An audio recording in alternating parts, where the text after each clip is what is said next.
Okay, we have some more quadratics revision for you. First one here, the graph of 2x squared minus kx plus 3 touches the x-axis, find k. So the type of thing that's describing is where we may have a graph where its turning point is somewhere on the x-axis, so it just touches the x-axis. So when we do this, we're looking for only one solution. And if we're looking for only one solution, we'll be looking for where the discriminant, which equals b squared, take 4ac. If the discriminant is equal to 0, then there's only one solution.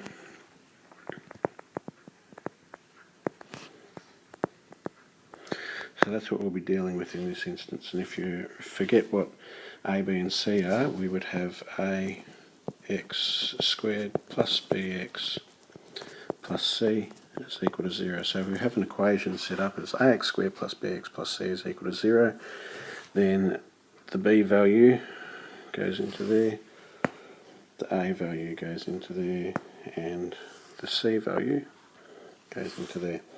So what we are looking for is the discriminant equal to 0 in this case here. So we'll set this up as b squared, take away 4ac equals 0. In our case, b is equal to negative k.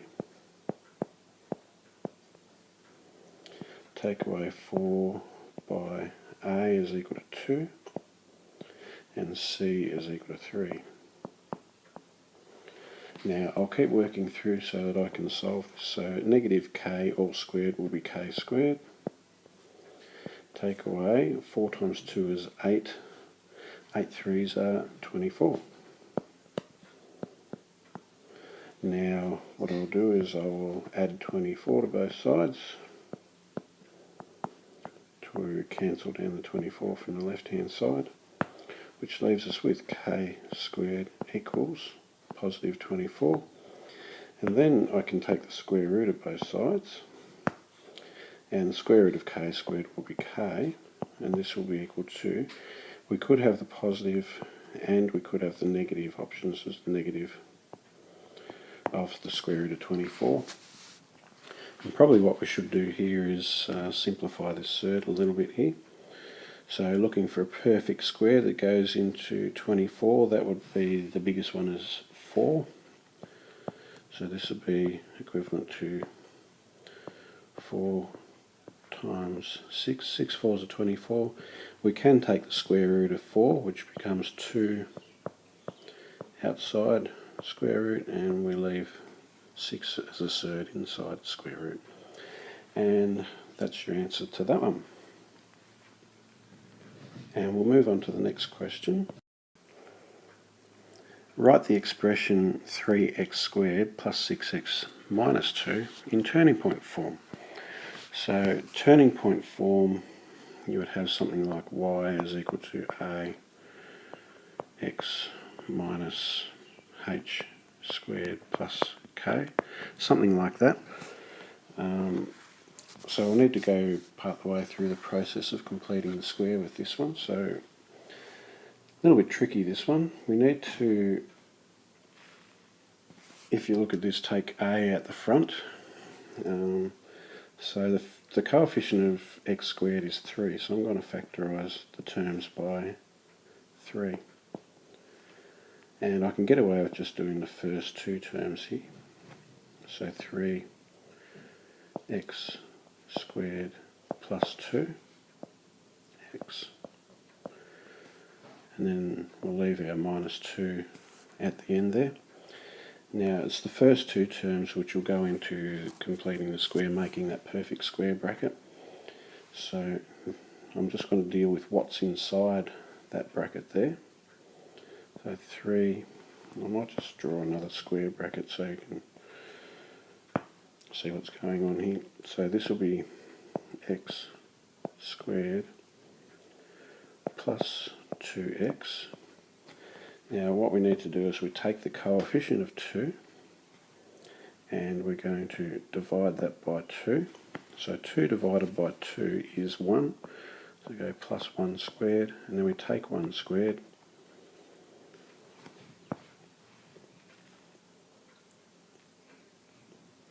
and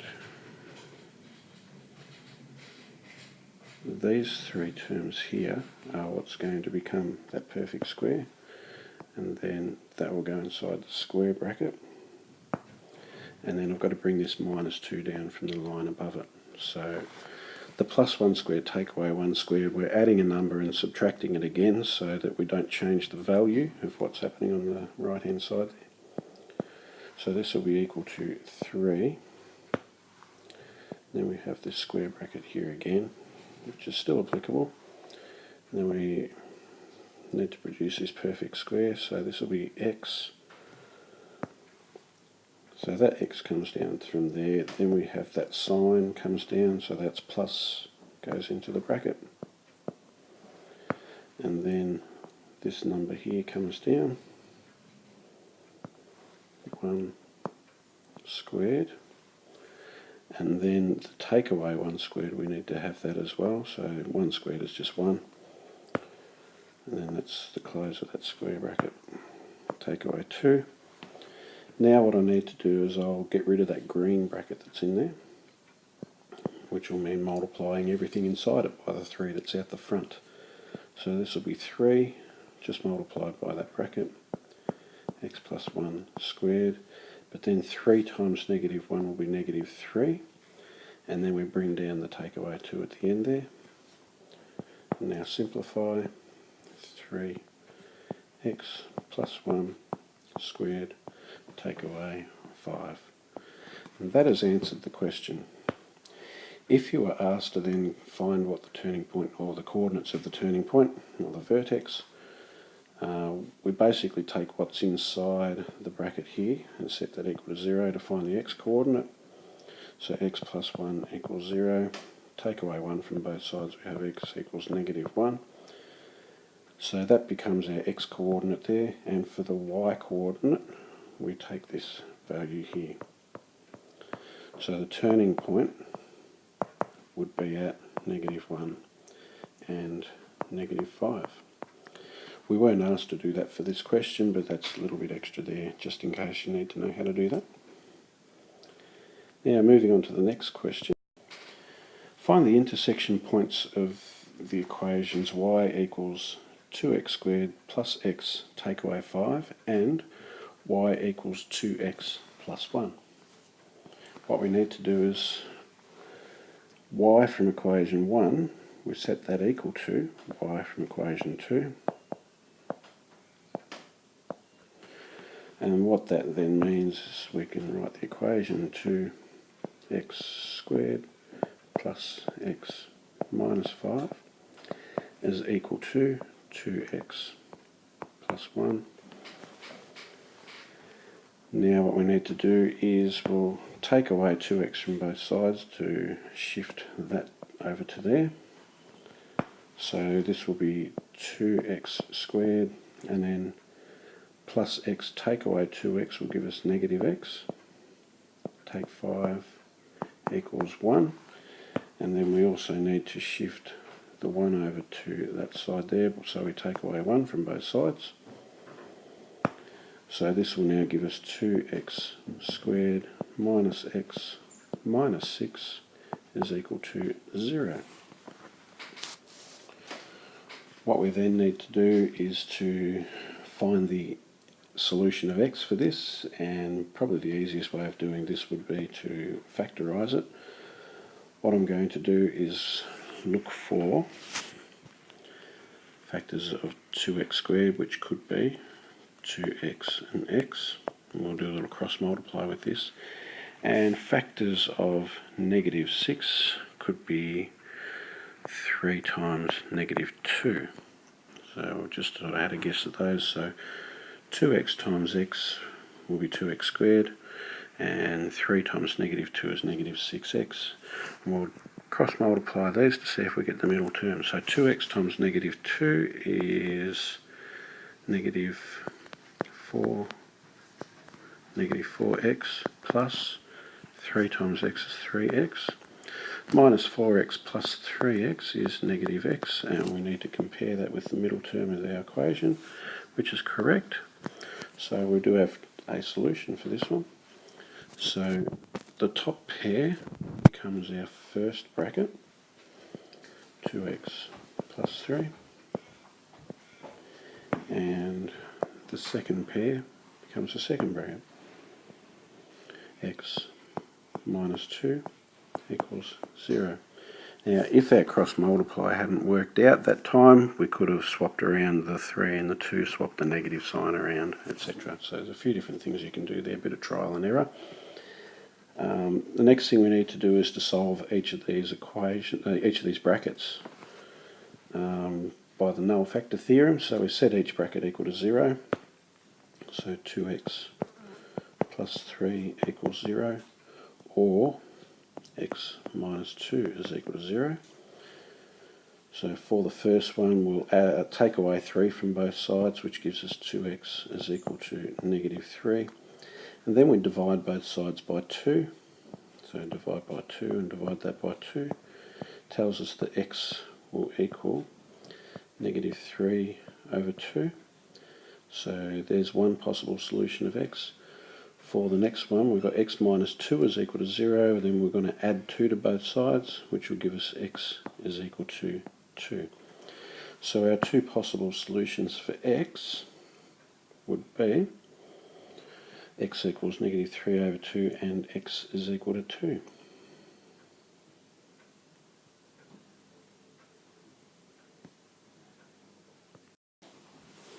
If we were to then take this a step further to find the coordinates of the intersection points, so we've already found the x coordinates, now we need to find the matching y coordinates for those.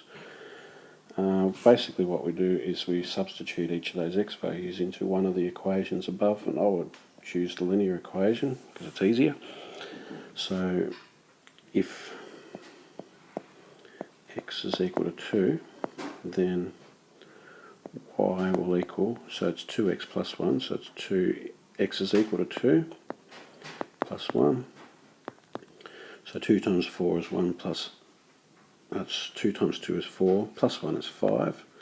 So that will give us the coordinates of 2 and 5.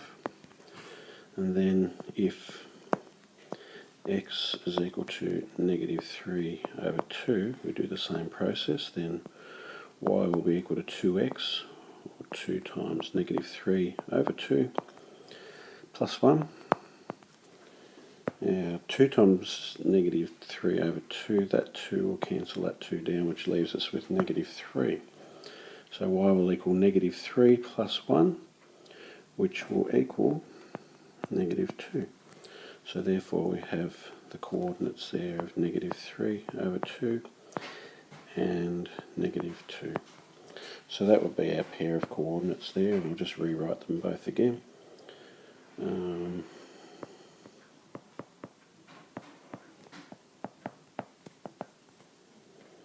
Intersections at negative 3 over 2, negative 2, and 2, 5. And that would be that one. And on to our fourth example for this little video.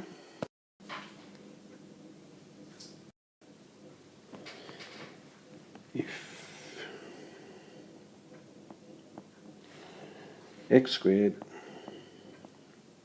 minus tx plus t is equal to 0 for t greater than 0, and it has one solution,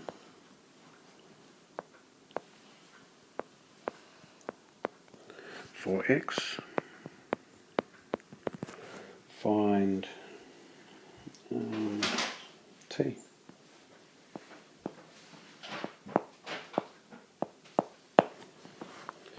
That's what the question is stating for this one. So if x squared, take away tx plus t equals 0 where t is greater than 0, and it has one solution for x, then find the value of t. What we need to do with this one is like we did in the previous example is we want to find the discriminant. B squared take 4AC and set that equal to 0 for one solution. If it was two solutions, then it would be greater than 0. If it was no solutions, the discriminant will be less than 0. We're told here it has one solution, so that will allow us to use our discriminant. So B squared take 4AC will equal 0. In our case, B is equal to negative t, so we have negative t squared, take away 4 by a, the coefficient of x squared is 1, times by c, which is equal to t, equals 0. So negative t all squared will be t squared, take away 4t is equal to 0. We can then factorise this. T is common to both terms, so t comes out and we're left with t take away 4 is equal to 0.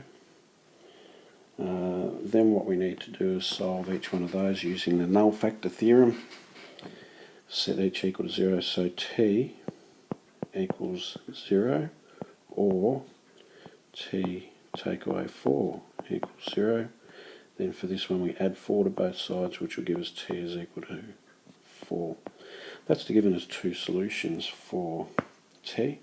From the original question, we're told that t needs to be greater than 0, so that means we need to ignore this particular answer, and that will mean that t is equal to 4.